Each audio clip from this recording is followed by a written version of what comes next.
Geographic gave me my first chance to visit the coastal redwoods of California. Huge, gargantuan trees rising up into the mist at dawn, you know, and I'm out there at dawn and the trees are treeing and the mist is misting and I'm having epiphany after epiphany. But I'm shooting postcards. I mean, that's a nice shot, but I can go down to the visitor center and buy something like this. It is not going to shake them up at the Geographic. I've got to find the next right answer. But I know it's out there. So I just kept trying, you know. I blew up the Dewitt doll, put that in the shot, you know, didn't help much. But I know it's there.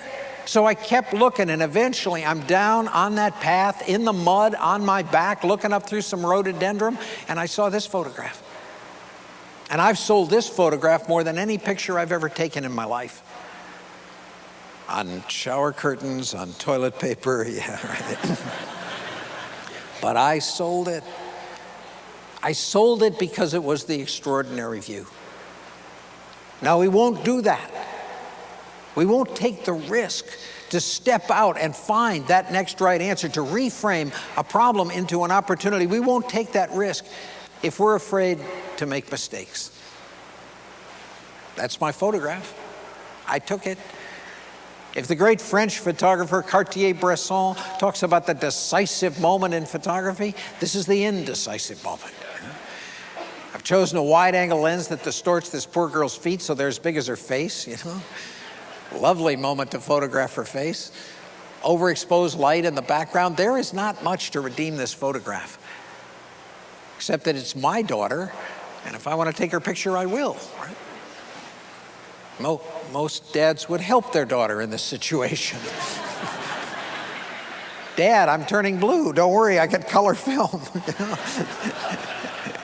And yet, if I was afraid to make mistakes, this would be the kind of photograph just make me pack up my cameras, put them in the closet, and never take them out again.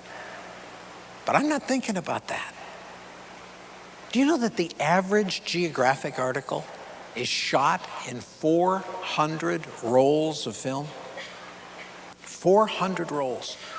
That's over 14,000 images to get the 30 that go in an article. I'm not thinking about making mistakes. I'm looking for the next right answer. I stayed with it. Pretty soon she fell asleep and I took this photograph. Used light to bring you in on her, cleaned out the background, but still, what's the essence of this photograph? What's the next right answer? There's the picture. There's the picture. And if I was afraid to make mistakes, if I never took the risk to press out and look for that next right answer, God, I'd still be back here wondering why it didn't work. Now, I don't like to make mistakes. I want those things that I manifest into the world based on the best information I can get at the time. I want them done with the best technique I can train myself to. I want them in alignment with my personal vision and my corporate vision. And then, hey, if it's a mistake, how do I learn from it?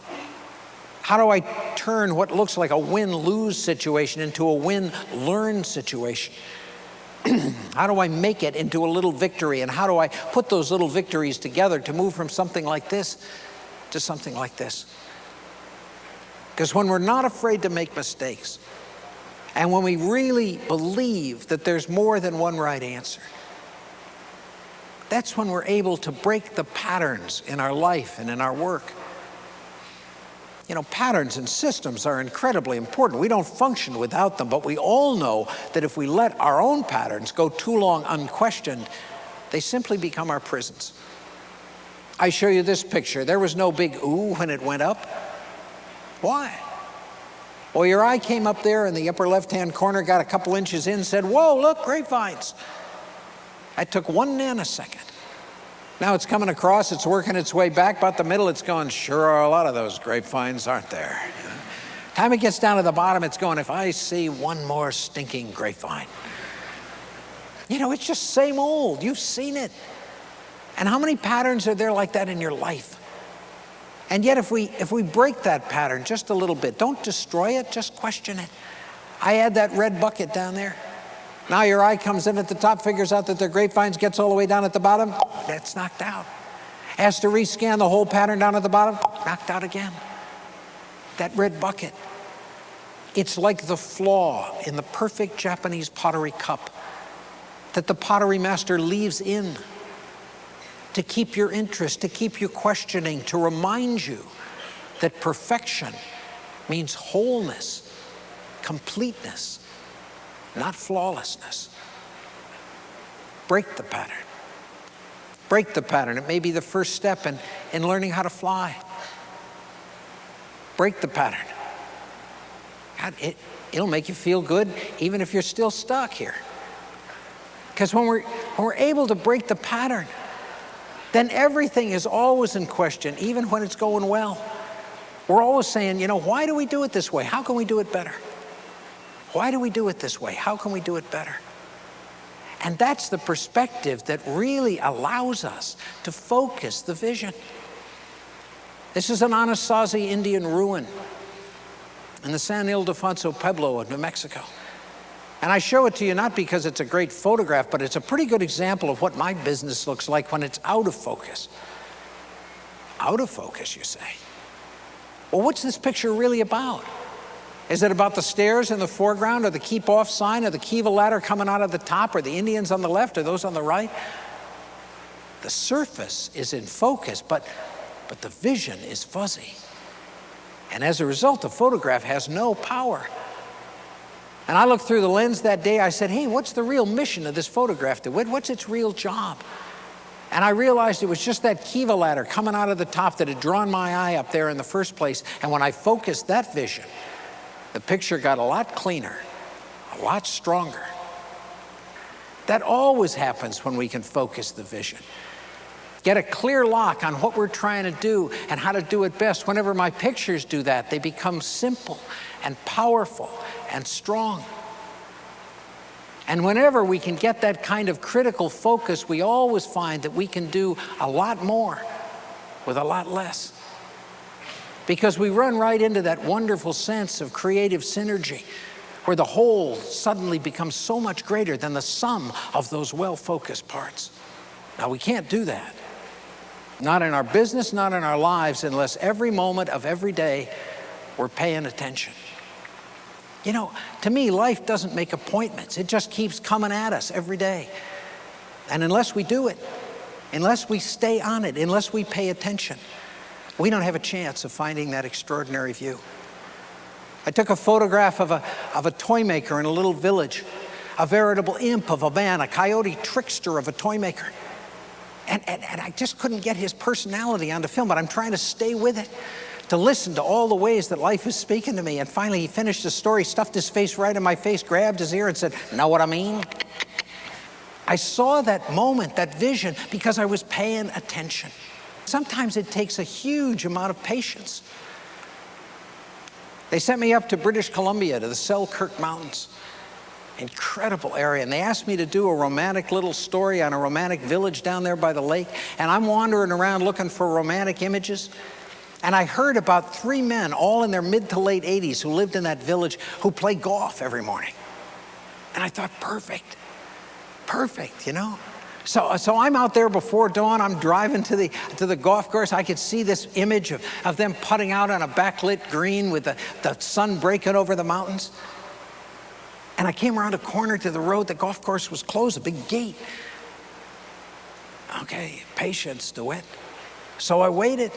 Sun came up, the light got bad, but finally a guy came out, opened the gate. I said, "Hey, where are those old men?" He said, "Hey, those men are really old." He said, "They don't get out here till noon."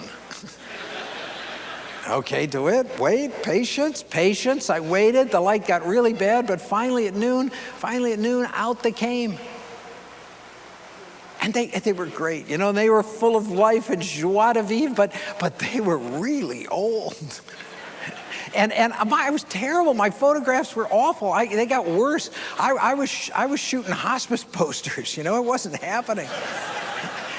And it wasn't fair, because these guys had a great vision and I wanted to capture it.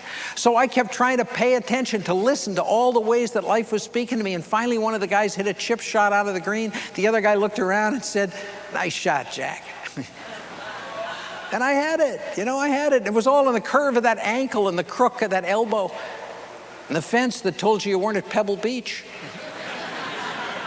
fact that the greenskeeper had died 12 years ago, that helped, you know? So that's how all these techniques go together. And I hope you can take those metaphors and use them in your own life. Because by being creative, we really do fall in love with the world. And in that moment, we transform the ordinary into the extraordinary. My photography has given me so many of those moments. Moments where the whole world just shines, you know, with meaning and power and wonder and reverence.